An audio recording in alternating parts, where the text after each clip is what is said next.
છોટાઉદેપુરમાં જે પ્રમાણે સતત વરસાદી માહોલ જામ્યો છે, ગ્રામ્ય વિસ્તારોમાં પણ મેઘાએ દસ્તક આપી છે। ક્વાંટ સહિત પાનવડ અને સાથે જ અલગ અલગ જગ્યાઓ પર વરસાદ થતાની સાથે જ પાનવડ ગામનો ડાયવર્ઝન પાણીમાં ગરકાવ થયો છે અને રસ્તો બંધ થઈ ગયો છે। ધામણી નદીમાં નવા નીરની આવક નોંધાઈ છે, વાહન વ્યવહાર ખોરવાયો છે।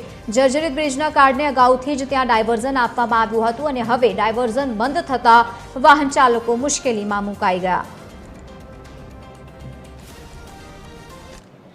છોટાઉદેપુર જિલ્લામાં પણ વહેલી સવારથી હવામાન વિભાગની આગાહી મુજબ ધોધમાર વરસાદ વરસ્યો છે। છોટાઉદેપુર જિલ્લાના કેટલાક તાલુકાઓની અંદર સવારથી ધોધમાર વરસાદ વરસતા રોડ રસ્તા પર પાણી ફરી વળ્યા છે। ત્યારે આજે TV30ની ટીમ કવાંટ તાલુકાના પાનવડ ગામે આવી છે। આપ જોઈ શકો છો કે આ ધામણી નદી છે। ધામણી નદીમાં વહેલી સવારે પડેલા વરસાદના કારણે પાણી આવી ચૂક્યા છે અને તેના કારણે ત્યાંથી અવર જવર કરતા રાહદારીઓ પારાવાર મુશ્કેલી ભોગવી રહ્યા છે।